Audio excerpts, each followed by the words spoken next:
जीवन रंग उषा संग पेज पर हम आपके सम्मुख फिर से उपस्थित हैं। आज एक नए साहित्यकार को लेकर के वो अपनी बात आपके साथ साझा करने जा रही हैं। आज की साहित्यकार, आज की अनुवादक श्रीमती क्रांति कनाटे जी। क्रांति जी, आपका बहुत बहुत हार्दिक स्वागत है। नमस्कार जी। तो दर्शकों में आपको क्रांति जी का संक्षिप्त परिचय दे देती हूँ। तो क्रांति कनाटे जी सनावद मध्य प्रदेश में जन्मी। इनकी शिक्षा एमए अंग्रेजी साहित्य में इन्होंने की है और मध्य प्रदेश में विवाह पूर्व उन्होंने कुछ महाविद्यालयों में अंग्रेजी की व्याख्याता के रूप में भी कार्य किया है। और आपकी जानकारी के लिए बता दूं कि उनको मराठी, हिंदी, अंग्रेजी, उर्दू, गुजराती 5 भाषाओं की ज्ञाता हैं आज की हमारी अतिथि। और उन्होंने जो पुस्तकें लिखी है उनमें कुछ प्रमुख हैं। अपनी अपनी धूप काव्य संग्रह है, जेता एक काव्य नाटक है। उन्होंने एमिली डिकिंसन की कविताओं का हिंदी में अनुवाद किया है, जिसे साहित्य अकादमी गुजरात द्वारा पुरस्कृत किया गया है। पक्षी उड़ आएंगे महेंद्र सिंह जाडेजा के मूल गुजराती काव्य संग्रह का भी उन्होंने पक्षी ओ उड़ी आवेशे का अनुवाद भी उन्होंने किया है, जिसे उसके अलावा अभी उनका इसी वर्ष जो गुजराती काव्य संपदा नामक अनुवाद संग्रह भी प्रकाशित हुआ है उत्तर प्रदेश हिंदी संस्थान लखनऊ से। और हिंदी की लगभग सभी पत्र पत्रिकाओं, समाचार पत्रों में इनकी कविताएं, समीक्षा तथा लेख आदि प्रकाशित होते रहते हैं। इन्होंने न केवल अनुवाद किया है, न केवल ये लिखती हैं, बल्कि ये संपादन भी इन्होंने कई पत्रिकाओं का किया है, जिनमें प्रमुख है साहित्य संवर्धन यात्रा, राष्ट्रीय अस्मिता और साहित्य, संतों का साहित्यिक अवदान, गुजराती कथा वैभव विशेष, पूर्व संपादक साहित्य परिक्रमा, पूर्व सदस्य हिंदी सलाहकार समिति, रेलवे तथा इस्पात मंत्रालय, विदेश मंत्रालय के विशेष निमंत्रण पर ये 11वें विश्व हिंदी सम्मेलन में मॉरिशस में इन्होंने गुजरात का प्रतिनिधित्व किया है और वर्तमान में स्वास्थ्य और परिवार कल्याण मंत्रालय द्वारा हिंदी सलाहकार समिति की सदस्य। तो इतनी प्रतिभावान है हमारी आज की अतिथि। तो पुनः आपका बहुत बहुत हार्दिक स्वागत है क्रांति जी। बहुत बहुत आभार उषा जी, बहुत अच्छा लग रहा है इस मंच पर आपसे मिलकर के। धन्यवाद। हमें भी बहुत खुशी हो रही है कि इतनी बहुमुखी प्रतिभा की धनी आज हमारे मंच पर उपस्थित हैं। तो क्रांति जी, मेरा आपसे पहला प्रश्न यह है, मैं जानना चाहती हूँ कि आपकी ये लेखन यात्रा कब और कैसे शुरू हुई या किसकी प्रेरणा से शुरू हुई? पहली कविता यात्रा कविताओं से शुरू हुई और पहली कविता जब मैं 11वीं कक्षा में पढ़ती थी तब 1970 में लिखी थी। और कहाँ से शुरू हुई ये बता सकती हूँ, कैसे शुरू हुई ये नहीं बता सकती। और कभी कभी मुझे, जब मैं 5 दशक की अपनी इस यात्रा को जब पलट करके देखती हूँ तो मुझे लगता है कि इसमें मैं बहुत कम हूँ और मेरा परिवार, मेरा गांव, मेरा घर, ये बहुत कुछ है। इसलिए क्योंकि सनावद जैसी छोटी जगह पर मैं थी, 4 भाई बहन हम, और पिताजी वकालत करते थे, साथ में खेती भी थी और गांव में राजनीतिक और सामाजिक क्षेत्र में बहुत आगे थे। तो हमारा घर यूं था कि 2 कमरे थे, आंगन थे, आंगन में घुमावदार सीढ़ियां थी, पतरे से आंगन में पतरा, पानी टपकता कभी कभी बरसात में, और फिर नदी थी, गांव के दोनों ओर पहाड़ थे। मुझे कई बार ऐसा लगता है कि अगर मैं उस परिवार में न होती, अगर मेरा वो घर न होता, अगर मेरा वो गांव न होता, गांव के दोनों ओर खेत के साथ लगे हुए पहाड़ और वो नदी न होती, बहुत संभव है कि मेरी कविताओं में बहुत सी वो बातें न होती जो आज है। मुझे मेरा तो श्रेय कम ही लगता है, मेरा श्रेय तो कम ही लगता है उषा जी। पूरा परिवार, पूरा घर, इवन वो जो घर की वास्तु है, मेरा गांव है, वो सब कुछ सिमट करके इसमें आया हुआ है। तो आपने तो मुझे भी अपने गांव और परिवार के उस घर में पहुंचा दिया, उसकी यादें ताजा कर दी। ये बात तो है, किसी भी बच्चे के मन से घर, परिवार और वह गांव, चाहे वो छोटा सा गांव हो, असुविधाओं से भरा हो, या छोटा सा घर हो, वो उसके लिए सबसे मूल्यवान संपत्ति होता है। और वहां जाकर उन लोगों से मिलकर जो खुशी हमें होती है वो अवर्णनीय है। तो गांधी जी, क्यों ना कुछ गांव और यादों और उससे संबंधित कुछ कविता हो जाए, यदि आपको कुछ याद है। बिल्कुल। मैं यहाँ सबसे पहले अपने गांव को याद करती हूँ कि सच कहती हूँ, कविता का शीर्षक इस बार है। और इस बार इस कविता से ही मैं अपने गांव के प्रति अपना ट्रिब्यूट करिए देती हूँ। सच कहती हूँ, सच कहती हूँ, इस बार गांव जाऊंगी तो पूरी की पूरी वापस नहीं लौटूंगी। सच कहती हूँ इस बार, सच कहती हूँ इस बार गांव जाऊंगी तो पूरी की पूरी वापस नहीं लौटूंगी। इस बार पहली बारिश के बाद जब खेत पर चमकेगा पहला सूरज, इस बार जब पहली बारिश के बाद खेत पर चमकेगा पहला सूरज, मैं सोंधी गीली मिट्टी में एक मुट्ठी याद बो के आऊंगी।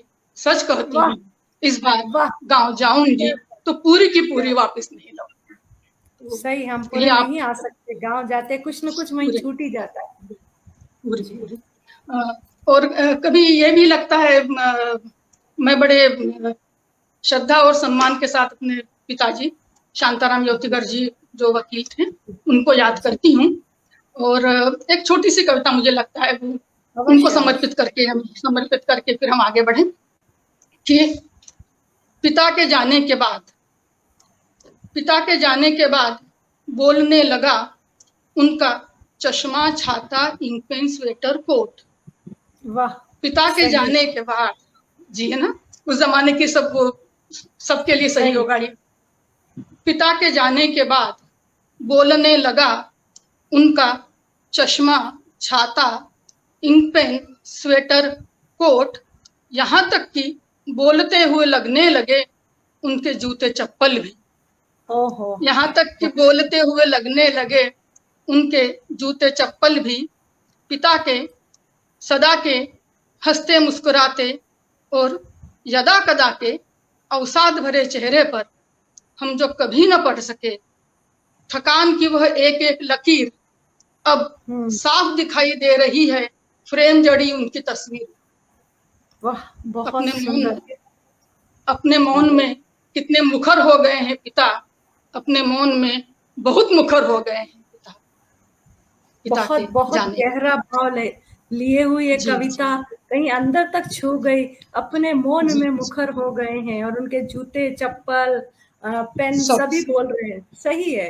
अब हमको लगता है ना, अब वो तो नहीं है, अब उनके वस्त्रों से, उनकी चीजों से हम जैसे बातें करते हैं, उन्हीं में हम उनको पाते हैं कहीं न कहीं कि ये उन्होंने इसका उपयोग किया था। बहुत बहुत सुंदर कविता जी।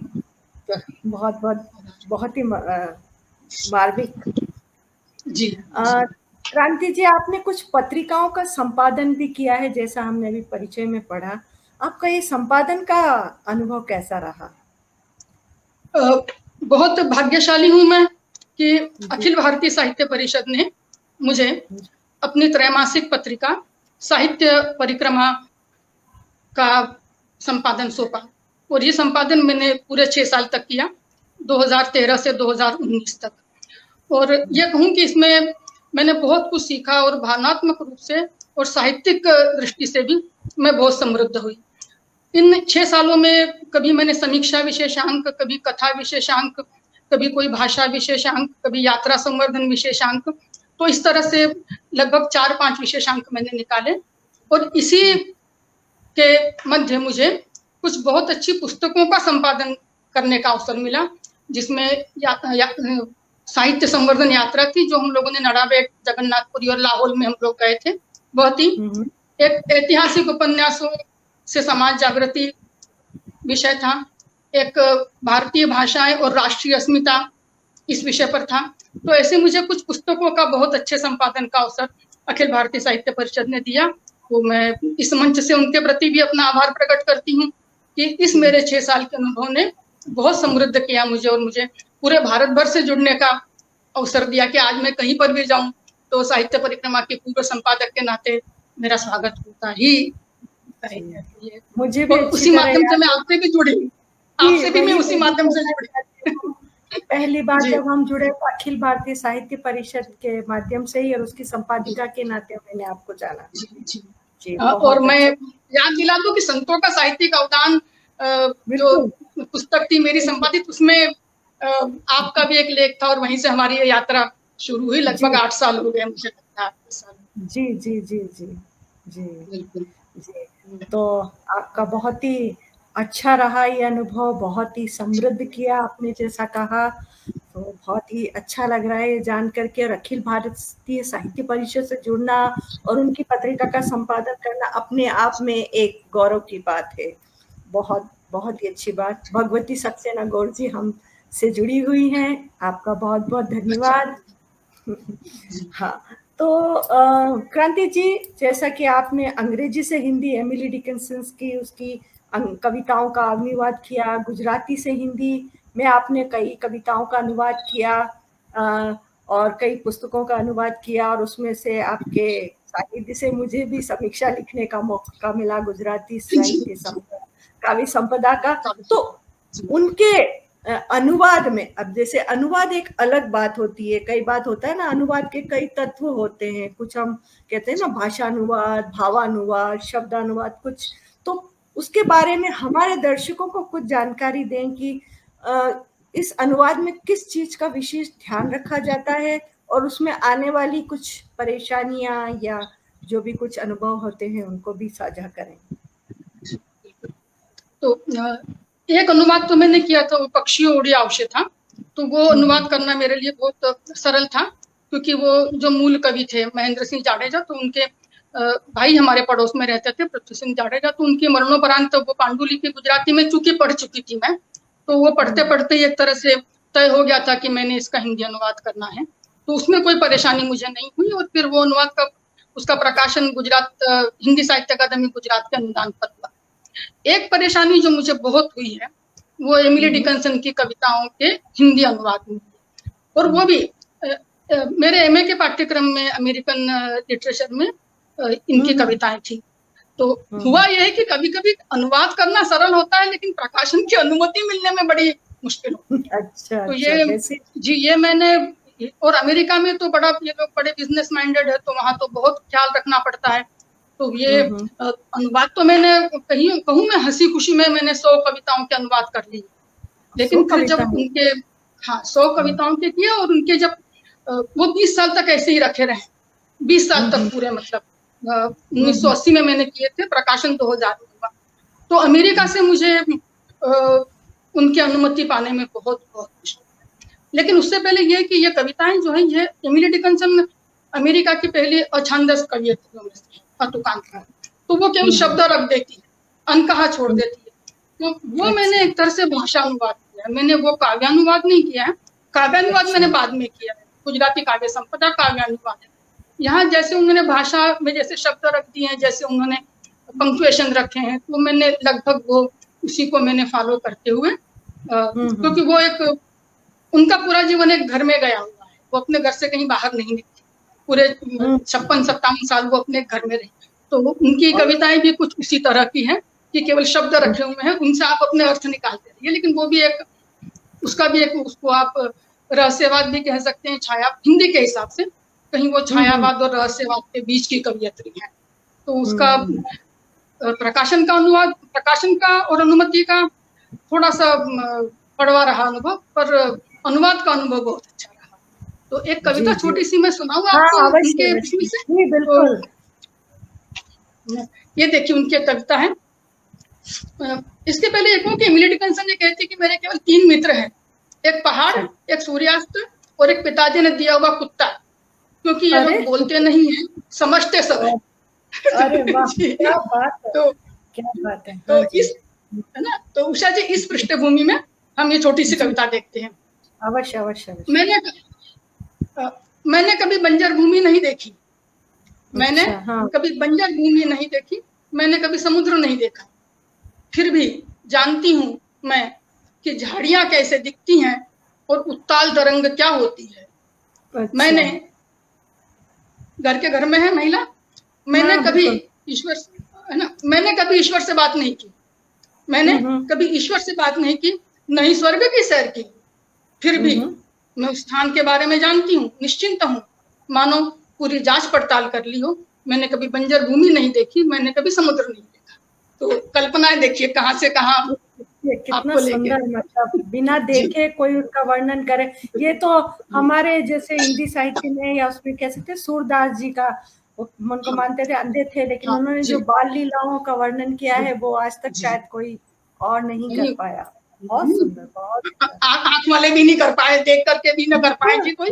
बिल्कुल आपने अच्छी बिल्कुल बात सही। कही, बिल्कुल इस जी माध्यम जी से, जी बिल्कुल बिल्कुल। जी। सुषमा कुलश्रेष्ठ जी भी जुड़ गई हमारे साथ, अरे बहुत बहुत धन्यवाद। नमस्कार सुषमा जी। अच्छा लग रहा है।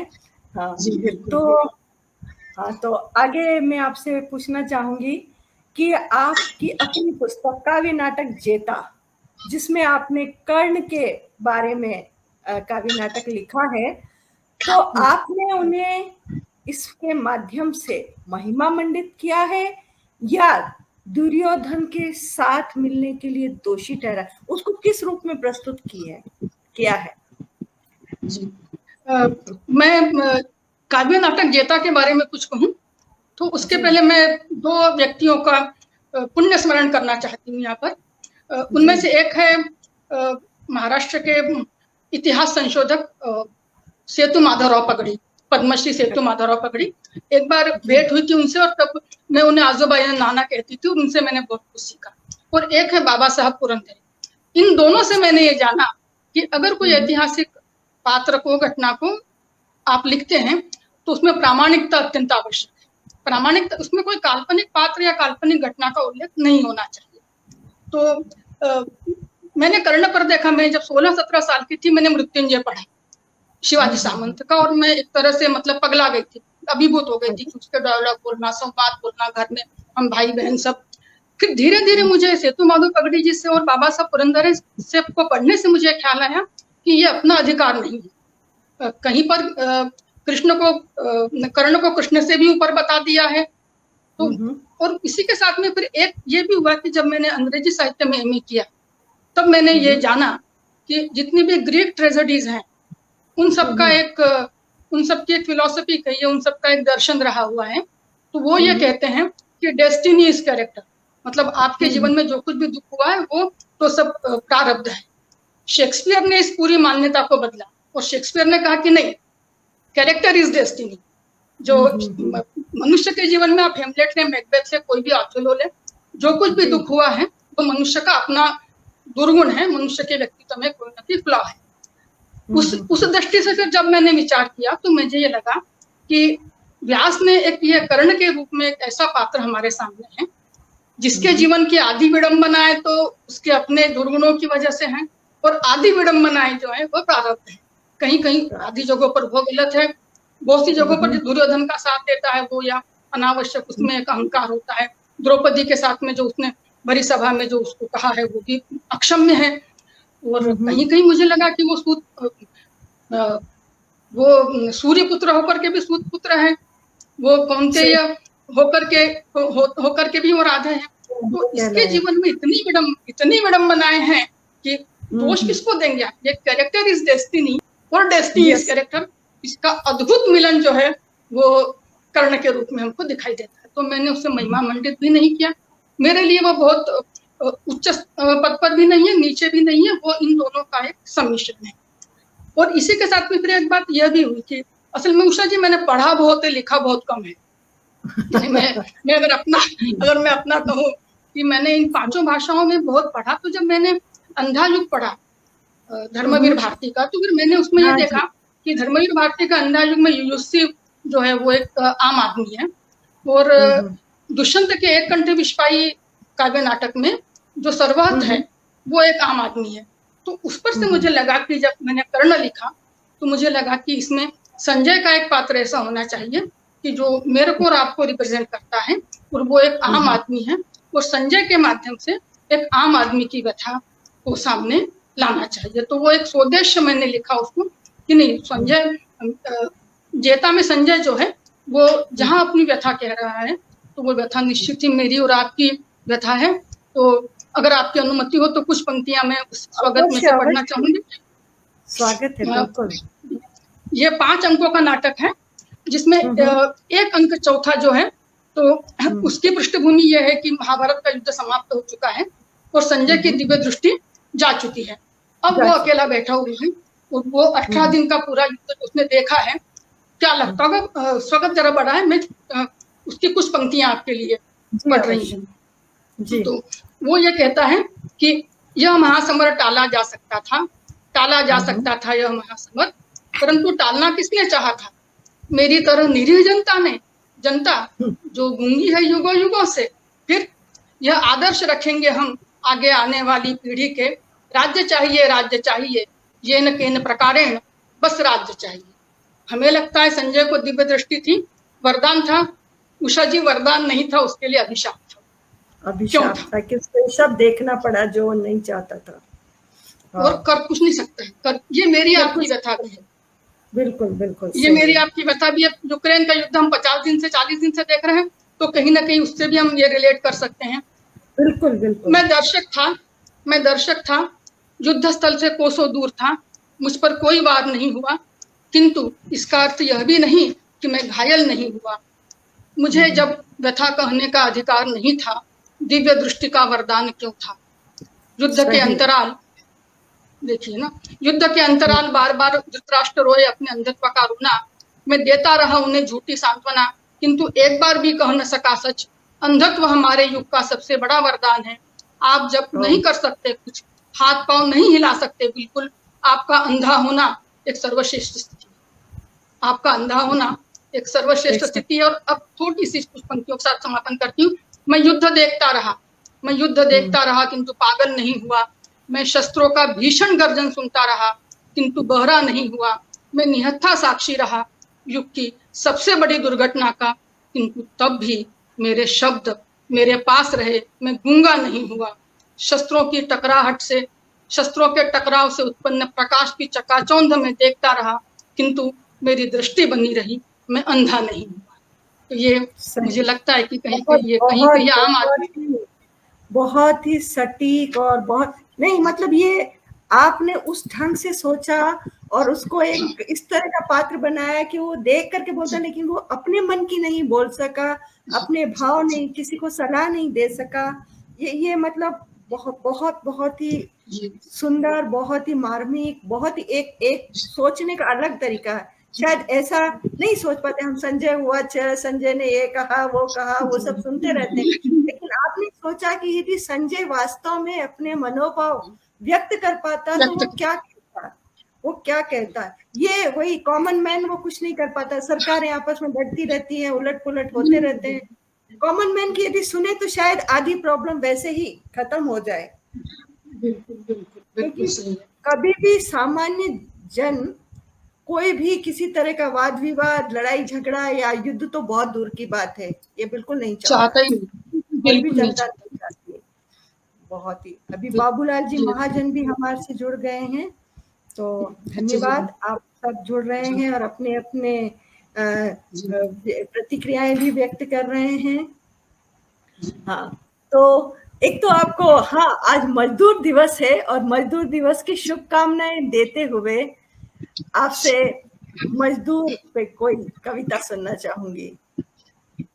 हाँ, ये तो एक ऐसा विषय है कि मेरी उषा जी, अगर मैं अपनी कविताओं को थोड़ा सा कहीं पर बांटना चाहूँ, तो उनको अगर मैं क्लासिफाई करूँ तो लगभग 1/3 कविताएं जो है वो शोषण पर लिखी हुई है। मतलब वो कह सकती हूँ कि वो जो मजदूर आप जिसे कह रही, तो मैं उसे स्वेद जीवी कहती हूँ कि ये पूरा वर्ग ही वो है कि जो स्वेद जीवी है। और जो मजदूरों के साथ में आज तो गुजरात दिवस भी है और साथ में आज महाराष्ट्र दिन भी है, तो अपने श्रोताओं बिल्कुल उसकी बहुत बहुत शुभकामनाएं देते हैं। और मजदूर के बारे में जब भी मैं कुछ सोचती हूँ तो मुझे किसी ने एक बार कहा था, वो बात मैं कह करके फिर कविता पर आती हूँ, कि कुरान में एक बहुत अच्छी बात कही गई है। कुरान में ये कहा गया है कि मजदूर का पसीना सूखने से पहले उसको उसकी मजदूरी दे दी जाए। वाह, बहुत अच्छी बात है। कितनी कैसी ये बात है और कितनी सीखने जैसी बात है कि मजदूर का पसीना सूखने के पहले उसको उसकी कीमत दे दी जाए।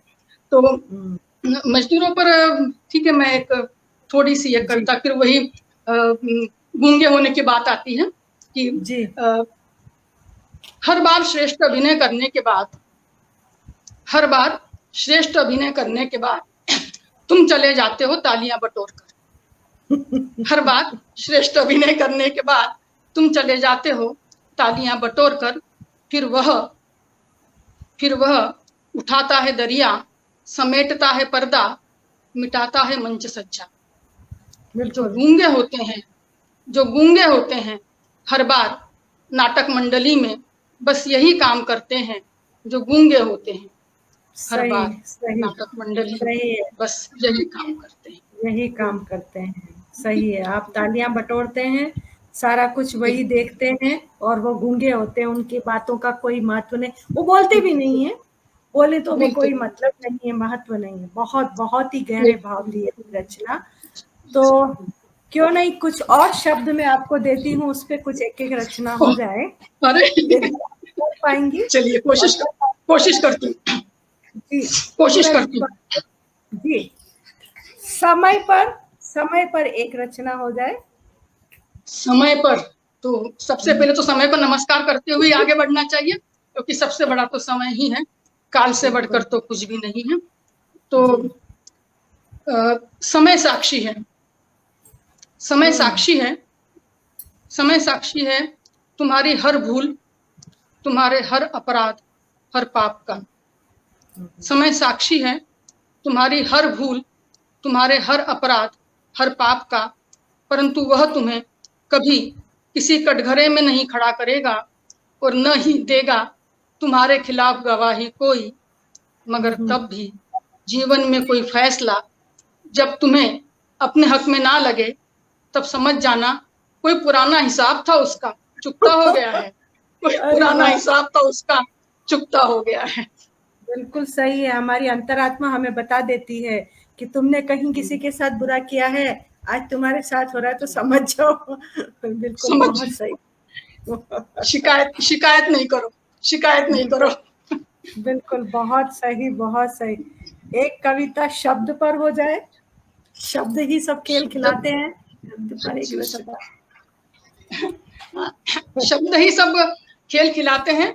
और उषा जी, पर कभी ऐसा भी होता है कि उन शब्दों से बड़ा मोह भंग होता है। शब्दों से कहे गए शब्दों से भी, सुने गए शब्दों से भी, सारे शब्दों से मोह भंग होने की एक अवस्था आ जाती है। तो वो उस मोह भंग की अवस्था की एक कविता है शब्द। शीर्षक है क्या बदला, क्या बदला। कलई उतर गई है शब्दों की, कलई उतर गई है शब्दों की, अब शब्द खरे लगते हैं न ईमानदार, मोहक लगते हैं ना असरदार। कलई उतर गई है शब्दों की, अब शब्द खरे लगते हैं न ईमानदार, मोह लगते हैं ना असरदार। किंतु इससे पहले कि मैं तुम्हें तुम्हारे सारे शब्द लौटा दूं, इतना भर बदला दो। आगे बढ़ने की इस दौड़ में सबसे पहले क्या बदला, समय, शब्द या हम? सबसे पहले क्या बदला, समय बदले, शब्द बदले या हम बदले? जी ये शब्द, ये मतलब शब्दों की महिमा है। वो गंभीर घाव करती सीधा वही मन तो जा करके लगती हुई रचना। इसीलिए मैं आपको कहती हूँ ना, सतसैया के दोहरे जो नावक के तीर, देखन को छोटे लगे घाव करे गंभीर। तो आपने अपनी छोटी सी रचना से अंदर तक छू लिया। बहुत अच्छी, बहुत ही सुंदर रचना। शब्दों का अपव्यय शब्दों का नहीं होना चाहिए ना उषा जी। वैसे भी मेरा सिद्धांत रहा है कि शब्द, पैसा और ऊर्जा, ये तीनों को बहुत, जितना बचा सको बचा लो, आगे काम आएंगे, आगे काम आए। बिल्कुल सही है। कहते हैं ना कि मौके पर यदि आप शब्द का सही प्रयोग नहीं करेंगे तो उसका कोई महत्व नहीं है, बाद में कहने से मतलब नहीं है। पर कई बार, ज्यादातर होता है कि हम मौके पर नहीं प्रयोग कर पाते हैं, बाद में लगता उसको ऐसा कहते, ऐसा कहते, ऐसा सुनाते, वो मन में रह जाती है वो चुभन कहीं ना कहीं। लेकिन ठीक है, कोई बात नहीं, पर उसका सोच समझ के उपयोग। कहीं गलत, वो कहते हैं ना, एक बार तलवार से, तीर कमान से, बात जबान से निकल के वापस नहीं आ सकते, और उनका बहुत बुरा परिणाम हमें झेलना पड़ता है। तो अच्छा है कि सोच समझ के उसका उपयोग किया जाए। एक रचना यादों पर हो जाए। यादों पर